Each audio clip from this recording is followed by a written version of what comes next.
Good morning, बच्चों. Today we will discuss your last part of the chapter, class ninth, chapter name My Childhood. So I told you in the earlier and the before video, last video, कि यहाँ पर जो शिव सुब्रमण्यम जी होते हैं, शिव सुब्रमण्यम अय्यर होते हैं, वो उसके साथ खाना खाते हैं बैठकर. उनकी जो वाइफ है वो थोड़ा सा जो है परेशान हो जाती है, लेकिन वो मना कर देती है और दरवाजे के पीछे से छुप कर देखती है, जिसमें कि जो शिव सुब्रमण्यम अय्यर है वो अपने हाथों से जो है उसे खाना खिलाते हैं और साथ में ही बैठ जाते हैं टू ईट मील, खाना खाने के लिए. His wife watch us from behind the kitchen door. उनकी वाइफ उन्हें किचन के डोर से देख रही होती है. तो आगे पढ़ते हैं. I wondered whether she had observed any difference in the way I ate rice. तो वो कहता आई वंडर, पता नहीं कि यदि सी हैड ऑब्जर्व, कि वो मुझे देख रही थी, मुझे ऑब्जर्व कर रही थी कि क्या कोई डिफरेंस है मेरे खाने में, चावल खाने में, पानी को पीने में और फ्लोर को क्लीन करने में आफ्टर द मील, खाना खाने के बाद. व्हेन आई वॉज लिविंग, जब वो वहाँ से जा रहा था उसके घर से, Shiv Subramanya Iyer invited me join him for dinner again the next weekend. तो जो शिव सुब्रमण्यम अय्यर था उसने अगले हफ्ते के लिए मुझे फिर से इनवाइट किया खाना खाने के लिए डिनर पर, अगले वीकेंड. वीकेंड का मतलब अगले शनिवार और रविवार में. ऑब्जर्विंग माई हेजिटेशन, हालांकि मैं थोड़ा सा हेजिटेट था, तो यहाँ पर वो क्या कहता है कि observing my hesitation he told me not to get upset.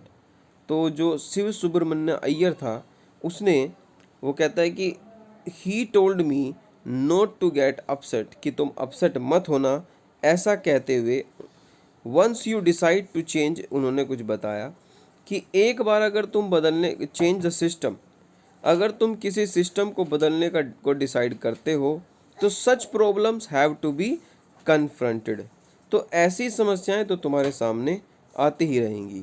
When I visited this house the next week, और जैसे ही, अब वो देखो अगला हफ्ता आ चुका है, नेक्स्ट वीक आ चुका है, और नेक्स्ट वीक में वो कहता है कि next week Shiv Subramaniam Iyer's wife took me inside her kitchen, वो अपने किचन में मुझे लेकर गई and serve me food with her own hands, और अपने ही हाथों से मुझे खाना खिलाया.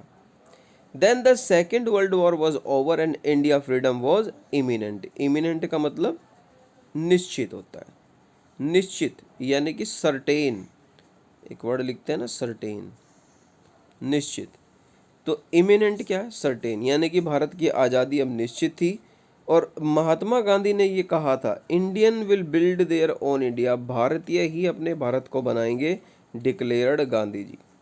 The whole country was filled with an unprecedented optimism, यानी कि एक तरह से ये मान लीजिए, अनप्रेसिडेंटेड का मतलब होता है कि जो सोचा भी ना हो आपने, अनौपचारिक आशा, अनौपचारिक या ऐसी आशा जो है पूरे देश में भर गई थी. The whole country was filled with an unprecedented optimism. I ask my father for permission to leave. अब जो हमारे APJ अब्दुल कलाम है वो कहते हैं कि मैंने मांगी अपने पापा से permission to leave Rameswaram, Rameswaram से जाने की, किस लिए, and study at the district headquarter in Ramanathapuram, जिससे वो रामनाथपुरम में जाकर आगे की पढ़ाई को पढ़ सके. तो ऐसा नहीं है पिताजी ने मना कर दी. देखो ये सीन है खाना खाने का, ये आप देख सकते हैं, जो अभी हमने पैराग्राफ पढ़ा है खाना खाने का पैराग्राफ. ये खाना खा रहा है यहाँ पर बैठ कर दोनों को, और ये सर्व कर रही है, भी देखो ये सर्व कर रही है दोनों को. ठीक है भाई, चलो आगे बढ़ते हैं. और ये हमारा last paragraph. He told me as if, उसने मुझे कहा मानो थिंकिंग अलाउड, जैसे वो बहुत तेज़ी से बोल रहे हो सोचकर. मतलब किसने कहा भाई, उसके पापा की बात चल रही है, APJ अब्दुल कलाम के पापा की बात चल रही है, पापा, समझ गए. He told me as if thinking aloud, Abul I know you have to go away to grow. Abul, मैं जानता हूँ कि तुम्हें आगे बढ़ने के लिए बाहर जाना होगा। Does the seagull not fly across the sun.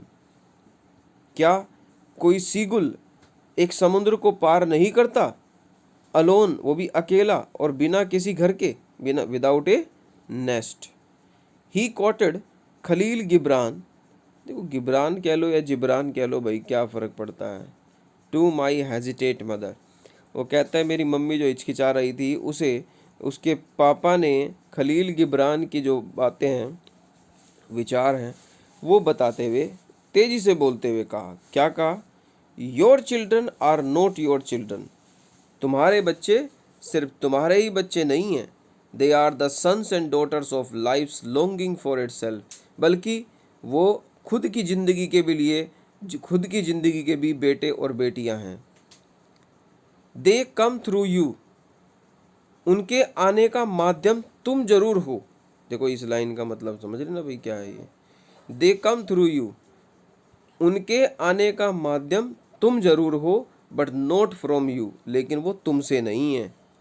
You may give them your love, तुम उन्हें अपना प्यार तो दे सकती हो, बट नॉट योर थॉट्स, पर अपने विचार उन्हें नहीं दे सकती।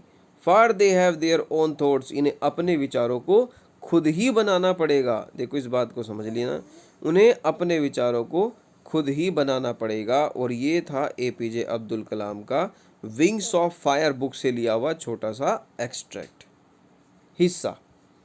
एपीजे अब्दुल कलाम की बुक है ये विंग्स ऑफ फायर, और उससे ये छोटा सा एक्सट्रैक्ट लिया गया है, ये जो कि उनकी ऑटोबायोग्राफी का एक हिस्सा है। ठीक है भाई प्यारे बच्चों, देखो ये हैं इसके क्वेश्चन, और इन क्वेश्चंस के बारे में एक बार आप पढ़ लें, और क्वेश्चन के बारे में भी हम आपसे डिस्कस करेंगे। ठीक है, देखो ये रहा, काफ़ी क्वेश्चन है इसके अंदर। ठीक है बच्चों, क्वेश्चन को पढ़ें, आंसर को निकालें, और उसके बाद मैं आपसे जो है क्वेश्चन के आंसर भी बताऊंगा, और भाई क्वेश्चन पूछूंगा भी आपसे। ठीक है, चलिए भाई, फिर मिलते हैं आपसे नेक्स्ट पार्ट में।